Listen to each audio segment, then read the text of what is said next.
What is BTS the City? BTS to host the city Seoul, or also called BTS the City Arirang Seoul, re-examining our culture and arts. This is very, very exciting. There's going to be a lot of activities in the city of Seoul. BTS is expanding the entirety of Seoul into a massive cultural experience space, following the BTS Comeback Live Arirang concert held at Wanhwamun Square to commemorate the release of their fifth full-length album Arirang. Another large-scale project has been announced. According to Big Hit Music, on the 6th, BTS The City Arirang Seoul will be held from March 20th, the day of the release of Arirang, to April 12th. Experiential content combining music and media, as well as installations that blend in with the cityscape, will unfold throughout Seoul. We went to the entire city experience in Vegas. It was in multiple parts of Vegas. Yeah. We went to like a pop-up store, and we went to, of course, the concert, and there was like events going on over And everything there. was like with the purple lights. And Exactly. It was like a festival. This is a statement by Big Hit Music. Big Hit Music stated, "We've collaborated with the Seoul Metropolitan Government to create this program so that both tourists and citizens visiting Seoul during the city Seoul can experience culture and art in a new way and enjoy BTS's comeback in a three-dimensional way. We've also prepared partnership events linked to various fields such as F&V and mobility, so please look forward to it." BTS The City will be quote-unquote sponsored by the city of Seoul.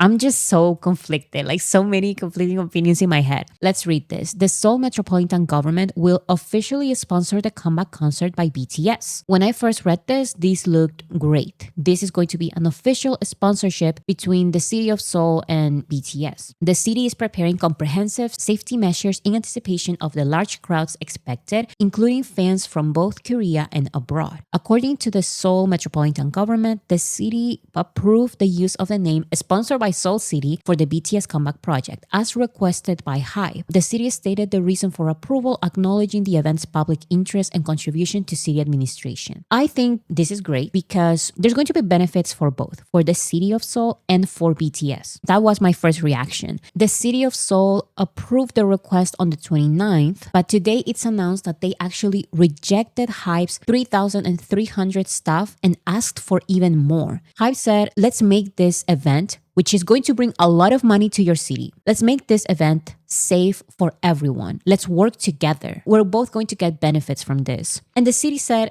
no, it says here, so they only approved it because promoting Seoul using BTS benefits them, but the money is coming out of HYBE and BTS's pockets. HYBE is prioritizing, of course, it's very important to prioritize security. And that is why when BTS had that entire, like the city Busan, BTS put their own money. HYBE put their own money for safety measures. This is Busan 2.0, which sucks because BTS loves doing this kind of festival things with a lot of stands, and you can like go around the city, and it's great because you get to visit the city, not just BTS's concert, but the city, and see all of these fun activities around the city. It's promotion for the city. I know I shouldn't be surprised, and I'm kind of not surprised. It's just crazy to me how dumb they are at this point, because even if they don't want to work with HYBE and BTS for the benefit of your own city, just accept it. Invest a tiny bit on security for a great benefit that is the entire planet, basically, like people from all around the world going to your city to celebrate BTS's comeback. In the end, they rejected HYBE's request, and HYBE is paying for everything. So that's one thing, right? We can still think about how maybe it was complicated about the taxpayers' money or something. Okay, sure, but this has no excuse. The National Assembly demanded an explanation.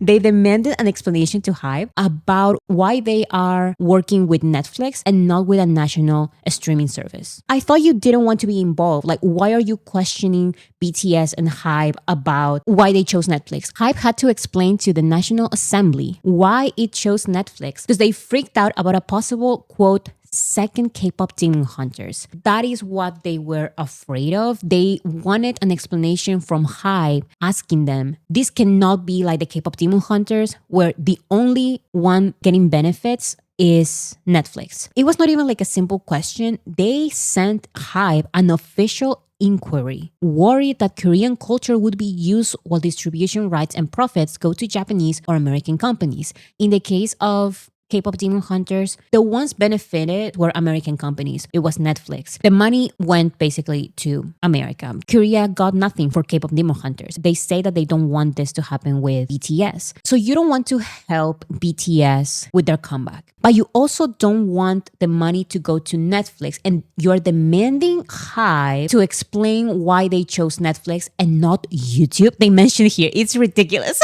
HYBE shut that down, saying the core rights to the music and performances stay fully with HYBE and BTS. BTS would never do like this big risk of just giving all of their money from their music to Netflix. BTS would rather not have this big comeback performance at all. Of course, this is just a distribution kind of deal. Netflix is just the platform. If the South Korean government wants the South Korean talent and money to stay within the country, then invest. But we saw it with BTS, the city. They don't want to invest, not even a cent. And they want all the benefits. Like, that's not how this works. Netflix were the ones who said, we believe in K-pop Demon Hunters. We're investing in this. So they got all the money. And the same is happening with BTS and their Netflix deal, which is, by the way, is nothing like the K-pop Demon Hunters thing. HYBE shut that down, saying the core rights to the music and performances stay fully with HYBE and BTS. Netflix follows HYBE's creative direction, and they exclusively applies only to the One Moon comeback concert, not BTS's world tour starting in April. Duh! Netflix is paying for this free concert. Why is it free? Because Netflix is paying for it. HYBE said YouTube just provides a platform, while Netflix actually covers a big chunk of production, on-site costs, and global marketing for K-culture. Offers broadcasting to 190 countries, a stronger server stability, which lowers financial risk and lets them deliver the show at the highest quality. It's as simple as that. Netflix believes that this is going to be a big project. Therefore, they are paying for this free concert. They're paying for the production. They're paying for the on-site costs. End of the story. The city is not paying for anything. So don't expect BTS to have their big concert in what? In a Korean platform? I saw a mention here. Why not this Korean platform? Excuse me. Also, suggestion, YouTube. YouTube would just give them the platform. YouTube wouldn't pay for production. YouTube wouldn't pay for the on-site costs, for the marketing. I talked about how surprised and glad I was about Netflix promoting the documentary and the special, the live performance. Because Netflix is putting in the work. Netflix is paying for those billboards and they are covering the production costs and the on-site costs. Don't piss me off.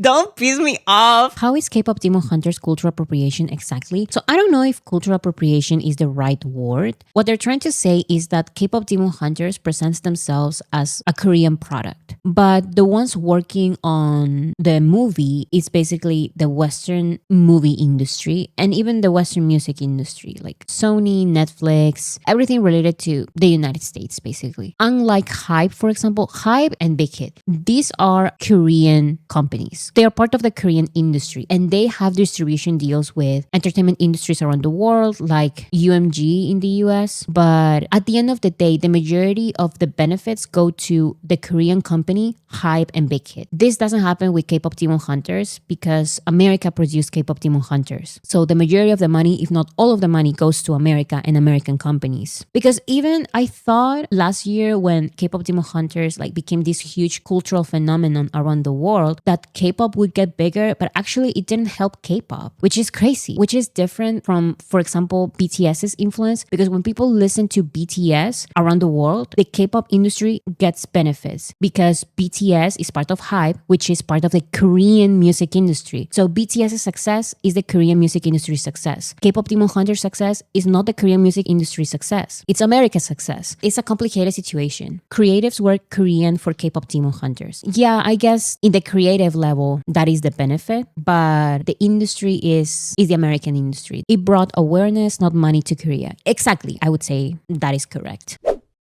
Mysterious What Is Your Love song signs appear everywhere. We have New York, London, and Seoul. So here we have one, kind of like a billboard, a building, posters. When I first saw this, I felt that sure, it has the signature colors red and white. But for some reason, I feel like I'm a little traumatized And I felt like, no, this is not BTS. I refused to believe it. Here we have more. Found the What Is Your Love song billboard in Times Square. It's right above the Disney store. Huge billboard. This one was also crazy. It's like a tape kind of thing. And we know with BTS's announcement, with their names, they have this kind of style of tape billboards. So it looks very similar. What is your love song? This building, all covered in What is your love song tape kind of designs. This place looks like it's going to be an exhibition or maybe a shop. BTS does a lot of these pop-up stores, so I wouldn't be surprised if this transforms into pop-up store for What is Your Love Song or Arirang. I'm not sure. There's more. BTS has kicked off their comeback promotion with posters featuring the phrase What is Your Love Song at Muninsa MT Song Su So.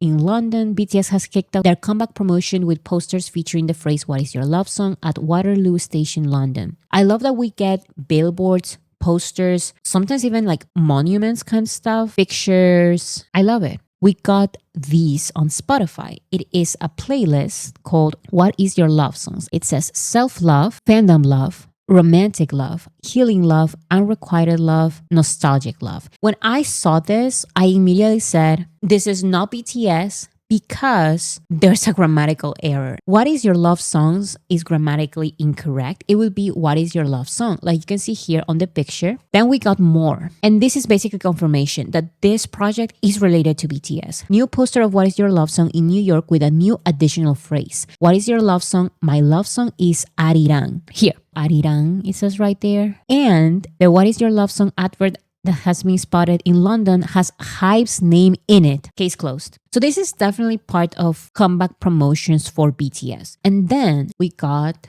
the phrase What is Your Love Song appears on the new BTS Army Bomb packaging, adding to the growing clues around their new era Arirang. That is probably why Weverse was so desperate to ship all of those Army Bombs right away. They said, as soon as you pre-order it, we are shipping that. Everything was timed perfectly. And we have the hints. The way the spoiler King Namjoon has been vague about posting the meaning of love for months, right under our noses. It's too coincidental. For example, here, love is a window in his shirt. This poem about love. He wrote an entire letter about love. On January 16th, almost a month ago, RM had already hinted a very single type of love mentioned in the new What is Your Love Song EP. This person right here, the pictures and information are from Clover47. This person divided the letter into sections. This part can be healing love. This part can be self-love. We have nostalgic love,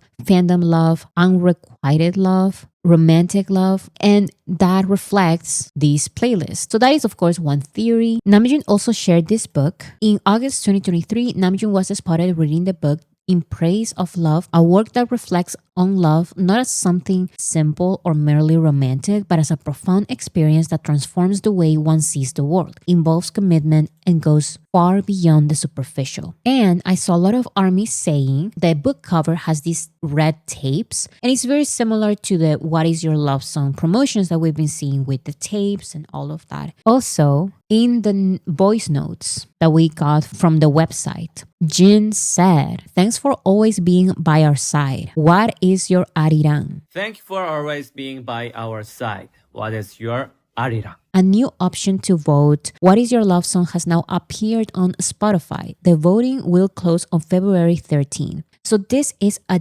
different playlist. This is not the playlist with What is Your Love Song. This is a playlist made by Spotify, and it says, what is your love song? Which love song speaks to your heart the most? And we have a list of different love songs here, including A Spring Day at number 1. Here, The Truth Untold by BTS. So those are the 2 BTS songs that are part of this list. But it looks like this is definitely part of BTS promotions because look at the cover. So you can vote here. A new option to vote What is Your Love Song has now appeared on Spotify. The voting will close on February 13th. You can vote for self-love, fandom love, romantic love, healing love, unrequited love, nostalgic love. And this is from the What is Your Love Songs account. on Spotify. I don't think we're getting a pre-single on Valentine's Day, guys. I feel like on Valentine's Day, we're going to get something, not a pre-single. It seems that all the members made a playlist with their favorite love songs. Brown Eyed Soul, that's Taeyon's favorite artist. We have here If I Ain't Got You by Alicia Keys, and this is Jimin. Some people want it all.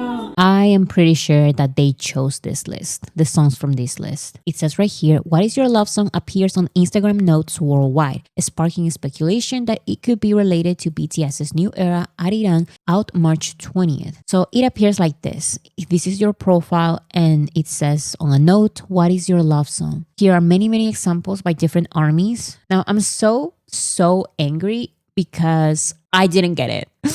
I didn't get it, and I follow BTS. When I checked before the live stream, I didn't get it. And now I checked again. It appeared. So if you didn't get it, check again. Also, the BCD app worked on, you can customize your prompt and have these kind of banners. And you can write anything here. What is your love song? What is your Bora City? What is your... No, but I'm not Bora City, guys. I'm Bora City Magazine. I have to remind people because there's a community on Twitter that is called Bora City. And now apparently there's another Bora who is scamming people. Guys, that's not me. I'm not on Twitter, okay? From now on, I'm not Bora City, okay? I'm Bora City Magazine. The magazine is important. But you can say Bora City Mag. Please and thank you.